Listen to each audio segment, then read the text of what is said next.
दोस्तों आपका हमारे YouTube चैनल में स्वागत है। और दोस्तों आज हम लोग बीपीएससी टीआरई 3 एग्जाम के लिए सामान्य अध्ययन के महत्वपूर्ण प्रश्नों का रिवीजन करेंगे जो आने वाले बीपीएससी टीआरई 3 एग्जाम के लिए काफ़ी लाभप्रद होंगे। अगर दोस्तों आप हमारे चैनल पर पहली बार आएँ तो प्लीज़ आप इसको सब्सक्राइब कर लीजिए, आगे वीडियो को मिलते रहें। तो देखते हैं दोस्तों पहला प्रश्न दोस्तों, पंचायत राज प्रणाली में पंचायत समिति किस स्तर पर गठित की जाती है।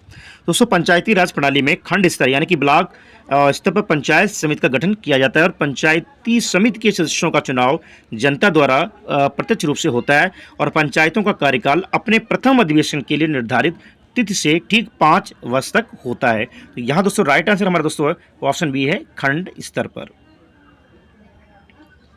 नेक्स्ट दोस्तों है, भारत में दल बदल अधिनियम कब पारित किया गया। दोस्तों भारत में वर्ष 1985 में 52वें संविधान संशोधन के द्वारा दल बदल विरोधी कानून पारित किया गया और संविधान की 10वीं अनुसूची इसी संशोधन से जुड़ी हुई है। तो यहाँ दोस्तों हमारा जो राइट आंसर दोस्तों है वो ऑप्शन पहला है, वर्ष 1985 में दल बदल अधिनियम पारित किया गया। नेक्स्ट दोस्तों है, भारतीय संविधान में किस अनुच्छेद के तहत संशोधन किया जाता है। दोस्तों भारतीय संविधान में अनुच्छेद 368 के प्रावधानों द्वारा संशोधन किया जाता है और संविधान संशोधन विधेयक संसद के दोनों सदनों द्वारा अलग अलग विशेष बहुमत से पारित होना आवश्यक होता है। तो यहाँ दोस्तों राइट आंसर दोस्तों हमारा है वो ऑप्शन डी है, अनुच्छेद 368। नेक्स्ट दोस्तों, भारत के मुख्य निर्वाचन आयुक्त की पदावधि किस उम्र सीमा तक होती है। दोस्तों भारत के मुख्य निर्वाचन आयुक्त की पदावधि 6 वर्ष या 65 वर्ष की आयु जो भी पहले हो वहाँ पे होती है और मुख्य निर्वाचन आयुक्त सर्वोच्च न्यायालय के न्यायाधीशों के समकक्ष होता है। अतः जितना वेतन उच्चतम न्यायालय के न्यायाधीशों को दिया जाता है उतना ही मुख्य निर्वाचन आयुक्त को भी दिया जाता है और मुख्य निर्वाचन आयुक्त की नियुक्ति राष्ट्रपति के द्वारा की जाती है। तो दोस्तों यहाँ पे हमारा जो राइट आंसर दोस्तों है वो हमारा ऑप्शन सी है, 65 वर्ष। अगला क्वेश्चन दोस्तों, कौन सी संस्था संवैधानिक नहीं है। दोस्तों मानवाधिकार आयोग की स्थापना मानवाधिकार संरक्षण अधिनियम 1993 के प्रावधानों के द्वारा 12 अक्टूबर 1993 में की गई है जो कि संवैधानिक संस्था नहीं है। तो दोस्तों यहाँ पे हमारा जो राइट आंसर दोस्तों है वो हमारा ऑप्शन पहला है, मानवाधिकार। नेक्स्ट दोस्तों है, निम्नलिखित राज्यों संघ राज्यों में कौन पाकिस्तान से सीमा नहीं बनाता है। दोस्तों हरियाणा की सीमा पाकिस्तान से नहीं मिलती है जबकि पंजाब, राजस्थान, गुजरात तथा जम्मू कश्मीर की सीमा पाकिस्तान से मिलती है और भारत पाकिस्तान सीमा को रेड क्लिफ सीमा भी कहते हैं। तो यहाँ दोस्तों मतलब राइट आंसर दोस्तों ऑप्शन पहला है, हिमाचल।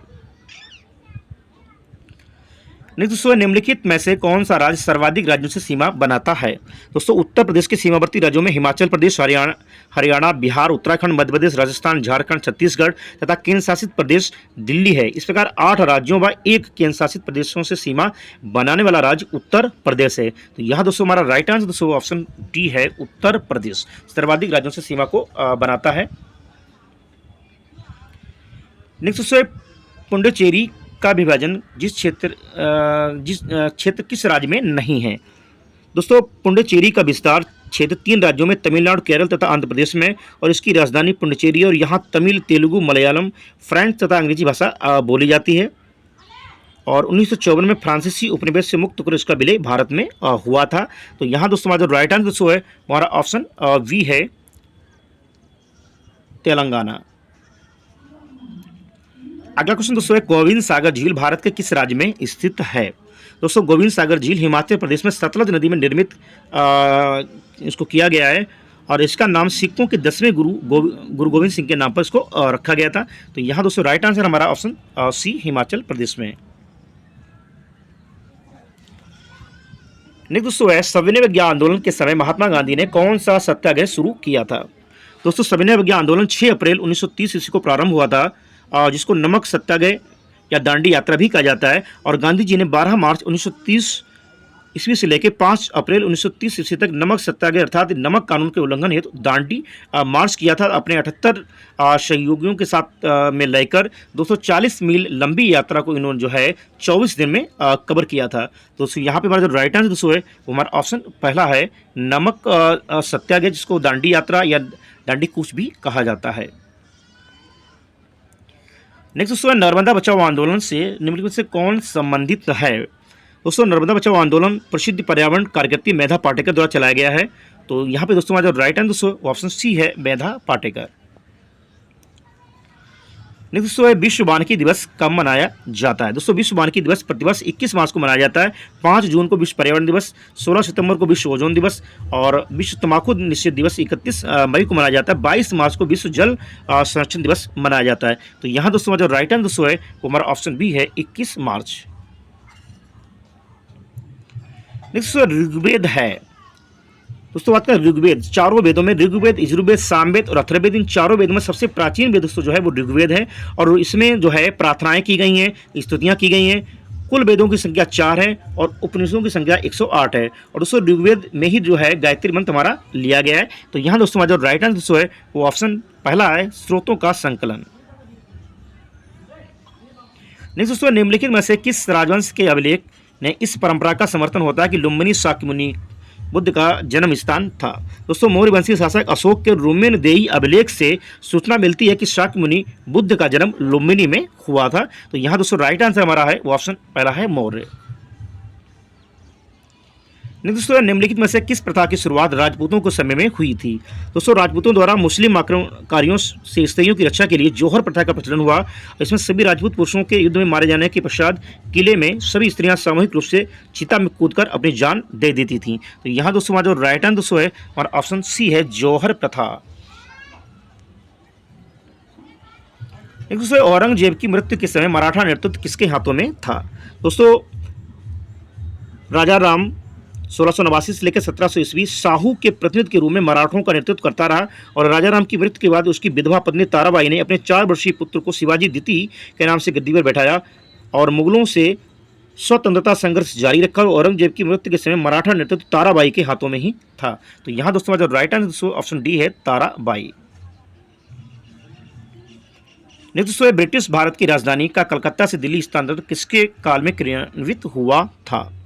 दोस्तों वायसराय लॉर्ड हार्डिंग के समय भारत की राजधानी कलकत्ता से दिल्ली स्थानांतरित हुई थी और वायसराय लॉर्ड हार्डिंग ने 1911 ईस्वी में जॉर्ज पंचम एवं महारानी मेरी को भारत बुलाया था और दिल्ली में भव्य दरबार का आयोजन किया गया था जिसे दिल्ली दरबार के नाम से जाना जाता है। इसी दरबार में बंगाल विभाजन को रद्द किया गया था तथा राजधानी के हस्तांतरण की घोषणा की गई थी।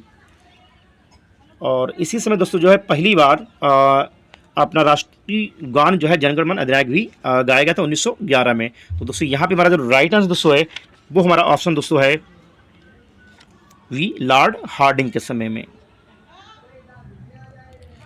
नेक्स्ट दोस्तों है रोलेट एक्ट किस वायसराय के काल में पारित हुआ था।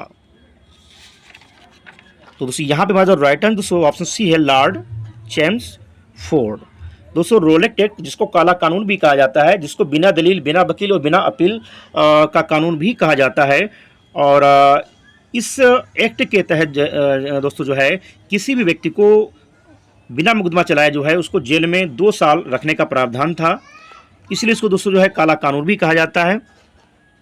और रोलेट एक्ट का मुख्य उद्देश्य दोस्तों साथ जो भारत में क्रांतिकारी गतिविधियां हैं उनको रोकना।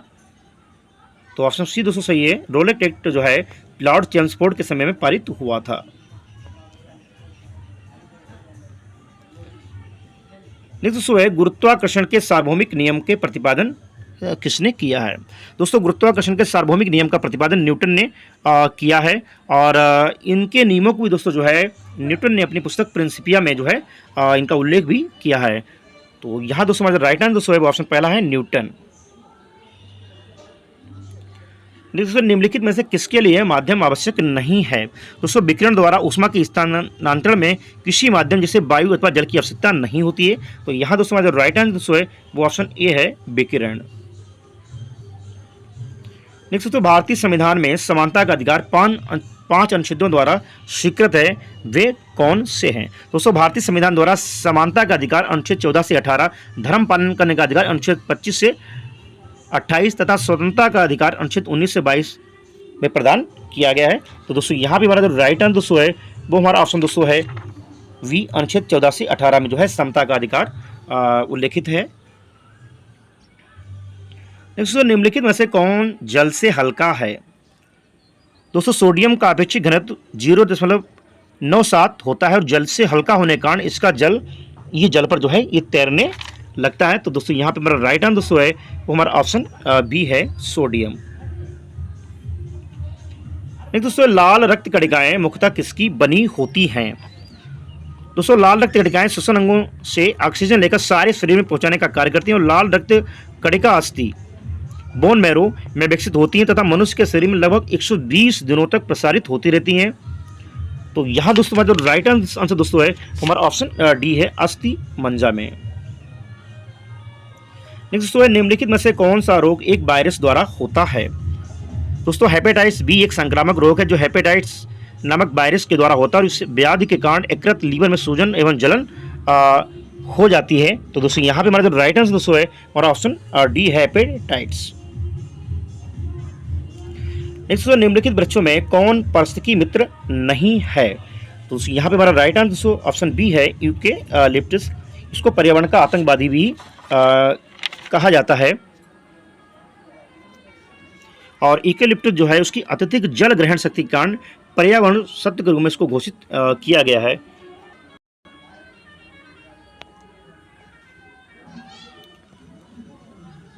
नेक्स्ट दोस्तों है भोपाल गैस त्रासदी से संबंधित योगी का नाम क्या था? दोस्तों भोपाल गैस त्रासदी जो है 3 दिसंबर 1984 को ये घटना घटित हुई थी। भोपाल में स्थित यूनियन कार्बाइड नामक कंपनी में मिथाइल आइसोसाइनेट नामक जहरीली गैस के रिसाव से जो है हजारों लोगों की मृत्यु हो गई थी और इस गैस को मिक गैस भी कहा जाता है। तो दोस्तों यहाँ पे हमारा जो राइट आंसर दोस्तों है वो हमारा ऑप्शन सी है, मिथाइल आइसोसाइनेट।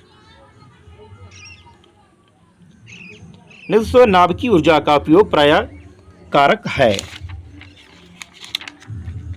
दोस्तों नाभिकीय ऊर्जा का उपयोग प्रायः ऊष्मीय प्रदूषण का कारक है और विभिन्न उत्पादक संयंत्रों में विभिन्न रिएक्टरों के अति तापन के निवारण के लिए नदी एवं तालाबों का जल का उपयोग किया जाता है और शीतलन की प्रक्रिया के फलस्वरूप गर्म हुआ जल पुनः जल स्रोतों में गिराया जाता है और इस तरीके से गर्म जल से ही जो है जल स्रोतों के जल के ताप में हानिकारक वृद्धि हो जाती है, इसे ही ऊष्मीय प्रदूषण कहा जाता है। तो यहाँ दोस्तों हमारा राइट आंसर दोस्तों है वो ऑप्शन सी है, ऊष्मीय प्रदूषण। नेक्स्ट दोस्तों है अधूरे प्रज्वलन के कारण मोटर एवं कार एवं सिगरेट से निकलने वाली रंगहीन गैस कौन सी है? अधूरे प्रज्वलन के कारण मोटर, कार एवं सिगरेट से निकलने वाली रंगहीन गैस कौन सी है? दोस्तों मोटर, कार तथा सिगरेट के अधूरे प्रज्वलन के कारण निकलने वाली रंगहीन गैस कार्बन मोनोऑक्साइड है और यह रक्त के हीमोग्लोबिन के साथ क्रिया करके एक स्थायी यौगिक बना लेते हैं जिससे हीमोग्लोबिन ऑक्सीजन के ऊतकों तक नहीं पहुंच पाता। यह मानव स्वास्थ्य के लिए अत्यंत हानिकारक गैस है। तो दोस्तों यहाँ हमारा जो राइट आंसर दोस्तों है वो हमारा ऑप्शन सी है, कार्बन मोनोऑक्साइड। नेक्स्ट दोस्तों एक पारिस्थितिकी तंत्र में ऊर्जा की मात्रा एक पोषण स्तर से अन्य स्तर में स्थानांतरण के पश्चात बढ़ती है, घटती है, स्तर रहती है, बढ़ सकती है या घट सकती है। दोस्तों पारिस्थितिकी तंत्र में ऊर्जा का प्रभाव अजैविक प्रणाली से जैविक प्रणाली की दिशा में होता है और ऊष्म गति के दूसरे नियम के अनुसार जब ऊर्जा एक पोषण स्तर से अन्य स्थान में परिवर्तित करती है तब उसका कुछ जो है ह्रास होता है, अर्थात यह हर पोषण स्तर पर उपलब्ध ऊर्जा की मात्रा घटती जाती है। तो यहाँ पे राइट आंसर दोस्तों हमारा ऑप्शन बी है, घटती है। नहीं दोस्तों पारिस्थितिकी तंत्र इकोसिस्टम में उच्चतम पोषण स्तर प्राप्त होता है। दोस्तों पारिस्थितिकी तंत्र की आहार श्रृंखला में उच्चतम पोषण सर्वाहारी को प्राप्त होता है। तो यहाँ पे ऑप्शन राइट हमारा दोस्तों ऑप्शन सी, सर्वाहारी। नेक्स्ट जीएसटी किस तरीके का कर है? दोस्तों वस्तु एवं सेवा कर, गुड्स एंड सर्विस टैक्स, जिसको 1 जुलाई 2017 को पूरे देश में लागू किया गया था। यह एक अप्रत्यक्ष कर है जो भारत को एकीकृत साझा बाजार के रूप में परिवर्तित इसको कर दिया गया है। तो यहाँ दोस्तों हमारा जो राइट आंसर दोस्तों है वो हमारा ऑप्शन बी है, एक अप्रत्यक्ष कर है। लास्ट क्वेश्चन दोस्तों है भारत में निर्धनता के स्तर का आकलन किसके द्वारा किया जाता है? दोस्तों भारत में निर्धनता का आकलन योजना आयोग द्वारा प्रत्येक 5 वर्ष पर राष्ट्रीय परिदृश्य सर्वेक्षण संगठन NSS द्वारा संग्रहित परिवार आधारित उपभोग व्यय के आंकड़ों के आधार पर किया जाता है। तो दोस्तों यहाँ पे हमारा जो राइट आंसर दोस्तों है वो हमारा ऑप्शन सी सही है, परिवार के उपभोग व्यय के आधार पर। तो दोस्तों ये थे बीपीएससी टीआरई 3 एग्जाम के लिए सामान्य अध्ययन से जुड़े हुए महत्वपूर्ण प्रश्न जो आने वाले बीपीएससी टीआरई 3 एग्जाम के लिए काफी लाभप्रद होंगे। अगर दोस्तों आपको हमारा वीडियो अच्छा लगा तो प्लीज वीडियो को लाइक कीजिए, शेयर कीजिए, चैनल को सब्सक्राइब कीजिए। मिलते हैं दोस्तों नेक्स्ट वीडियो में। Thank you.